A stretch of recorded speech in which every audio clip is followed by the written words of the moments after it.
তটিনী বাচ্চাদের মারতে গেলে রেগে যায় শিবপ্রসাদ। হ্যাঁ বন্ধুরা, এমনটাই দেখা যাবে। বিস্তারিত জানতে ভিডিওটি না টেনে সম্পূর্ণ দেখতে থাকুন। গল্পের শুরুতেই দেখা যাবে সবাইকে ডিপার্টমেন্টে তুলে এনে জেরা করতে থাকলে তখন শিবপ্রসাদ বলতে থাকে ও ও নিজেকে বাঁচানোর জন্য এমনটা করেছে। তখন দেখা যায় প্রার্থনা বলতে থাকে ও জানে নিজেকে বাঁচানোর জন্য করেছে, কিন্তু চিজু তুমি যেভাবে ফাইট করলে একটা সাধারণ মানুষের পক্ষে সেভাবে ফাইট করা কখনোই সম্ভব না। আমরা আমরা কখনো দেখিনি একটা সাধারণ মানুষকে এভাবে ফাইট করতে, বা কাউকেই দেখিনি।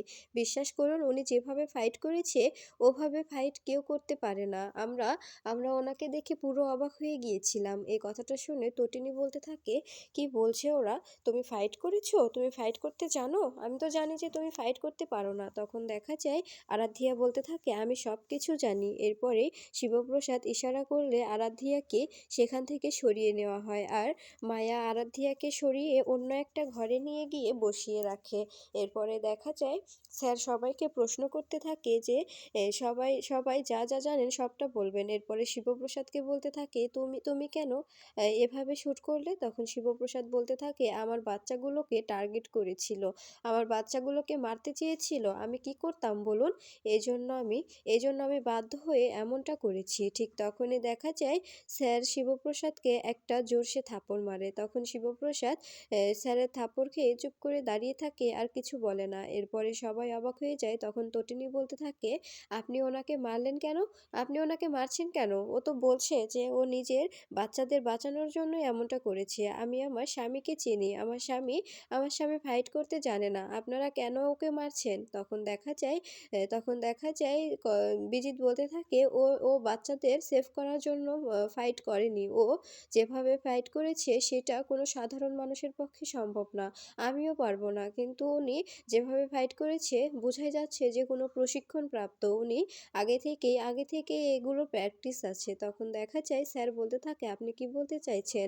একজন সাধারণ কমিশন এজেন্ট ওনার গায়ে এত জোর যে এই সবগুলো গুন্ডাকে একসঙ্গে মেরে শুইয়ে দেবে? আর তটিনী গাঙ্গুলি, আপনার ব্যাপারটা একটু শুনতে চাই। আপনার ব্যাপারটা কি? আপনি যে দুজনকে একদম একদম শুইয়ে দিলেন, এটার কাহিনীটা কি একটু বলবেন? তাহলে আমাদের শুনতে ভালো হতো। তখন দেখা যায় তটিনী বলতে থাকে, প্লিজ আপনারা বোঝার চেষ্টা করুন, আমরা নিজেদের সেভ করার জন্য এমনটা করেছি। হঠাৎ করে কি করে গুলি চললো আমি বুঝতে পারিনি। আমি আমি আমি গুলিটা ধরেছিলাম, কিন্তু কিভাবে যে গুলিটা বের হয়ে গেল আমি কখনোই বুঝতে পারিনি।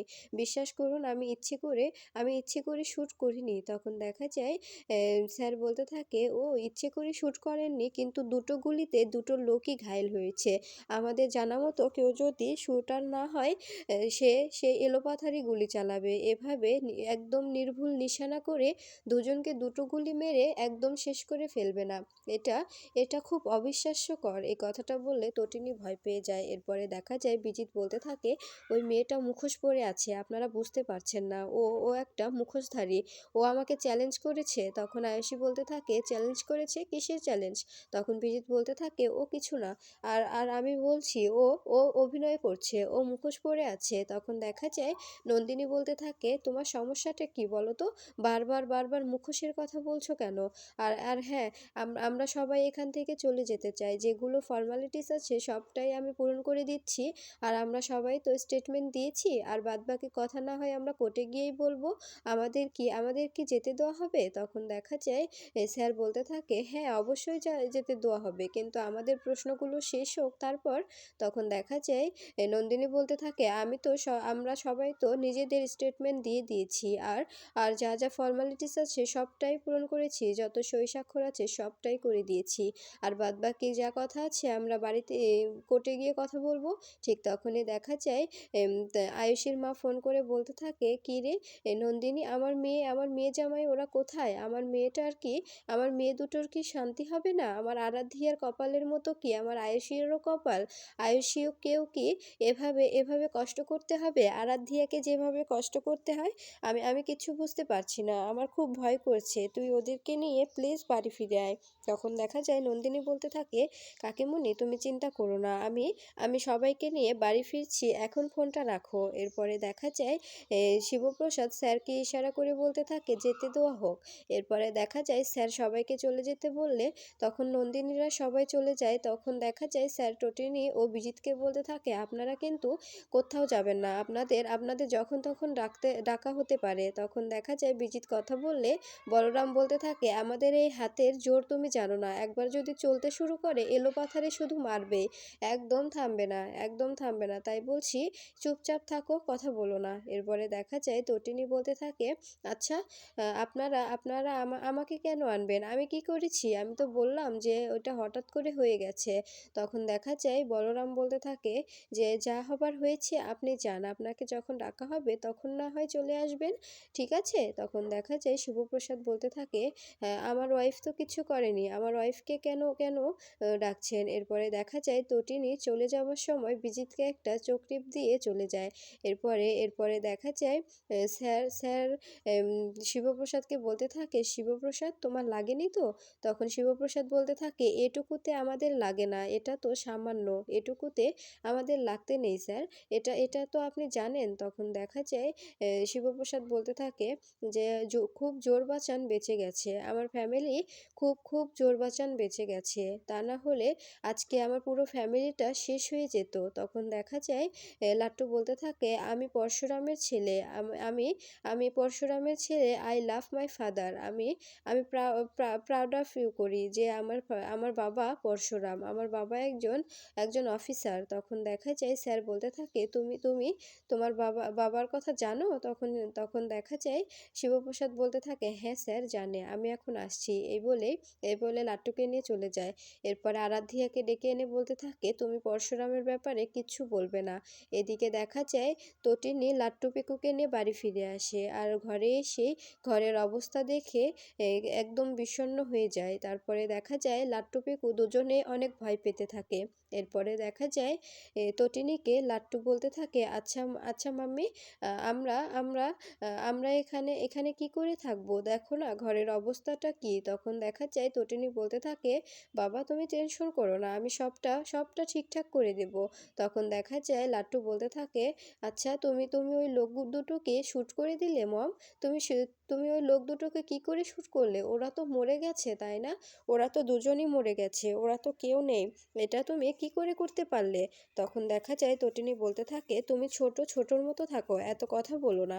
তখন দেখা যায় লাট্টু বলতে থাকে, আমি জানি যে আমি ছোট, কিন্তু কিন্তু আমার বন্ধুদের মা বাবারা তো কখনো ফাইট করতে পারে না, আমার মা বাবার বন্ধুরা তো কখনো রিভলভার চালাতে জানে না, কিন্তু তুমি তো দেখছি সব সময় রিভলভার চালাতে পারো মা, আমি তো তোমাকে আগেও দেখেছি রিভলভার চালাতে, এবার তো প্রথম নয়, আমি তো তোমাকে আগে অনেকবার দেখেছি রিভলভার চালাতে। তখন তটিনী বলতে থাকে, তুমি কিন্তু এবার বেশি কথা বলছো লাট্টু, তুমি তুমি এত কথা বলো না, প্লিজ চুপ করে থাকো। এরপরে লাট্টু বলতে থাকে যে কেন কেন আমি চুপ করে থাকবো, কেনই বা আমাদের বাড়িতে সবসময় এভাবে গুন্ডারা আসবে, আমাদের বাড়িতে কেন গান চলবে, আমাদের বাড়িতে কেন রিয়েল গান নিয়ে সবসময় লোকজন আসবে, দুষ্টু লোক আসবে, কেন কেন আমরা আমরা কি করেছি, আমরা কি কোনো দোষ করেছি যার জন্য আমাদের ঘরে সবসময় এরকম মানুষ আছে?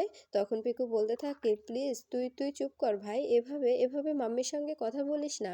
তখন লাট্টু বলতে থাকে, কেন বলবো না, ওরা যদি আমাদের শ্যুট করে দেয় তখন কি হবে, কেন অন্য কারো ঘরে তো কেউ কোনো সময় যায় না, আমাদের ঘরেই কেন আসে, আর মাম্মি তুমিও কি দুষ্টু লোক?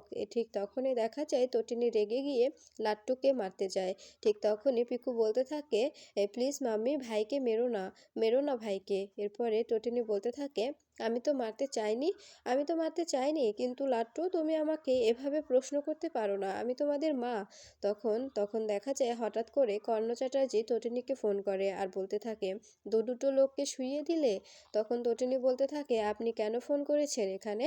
তখন তখন দেখা যায় তটিনীর কথা শুনে কর্ণ চ্যাটার্জি বলতে থাকে, কেন ফোন করেছি সেটা তুমি খুব ভালো করেই জানো, আমি জানি যে তুমি কোনো প্রশিক্ষণপ্রাপ্ত মানুষ, তোমার কোনো উদ্দেশ্য তো অবশ্যই আছে, তুমি তুমি কোথা থেকে এসছো, তোমার উদ্দেশ্যটা কি, তুমি কে, সেটা যদি বলতে ভালো হতো। তখন তটিনী বলতে থাকে, আমি বলেছি তো, আমি তটিনী গাঙ্গুলি, ওয়াইফ অফ শিবপ্রসাদ গাঙ্গুলি, আর কিছু জানার আছে? তখন দেখা যায় কর্ণ চ্যাটার্জি বলতে থাকে, জানো আমরা অনেক পাওয়ারফুল, কিন্তু কিচ্ছু করতে পারছি না শুধুমাত্র তোমাদের জন্য। এদিকে দেখা যায় শিবপ্রসাদ বলরামকে ফোন করে বলতে থাকে, ভাই আমি কিচ্ছু বুঝতে পারছি না, আমার ছেলে মেয়েগুলো ভয় ভয় পাচ্ছে। বলছে যে ওদের বন্ধুদের মা-বাবারা শুট করতে পারে না। কিন্তু ওর মা কি করে শুট করতে পারে। আর এরপরে আরো জানতে পারলাম যে আমার শালিকা মানে আ নন্দিনী মুখার্জি কোর্টে আবার মুভ করছে। এটা সবটা দেখতে হবে।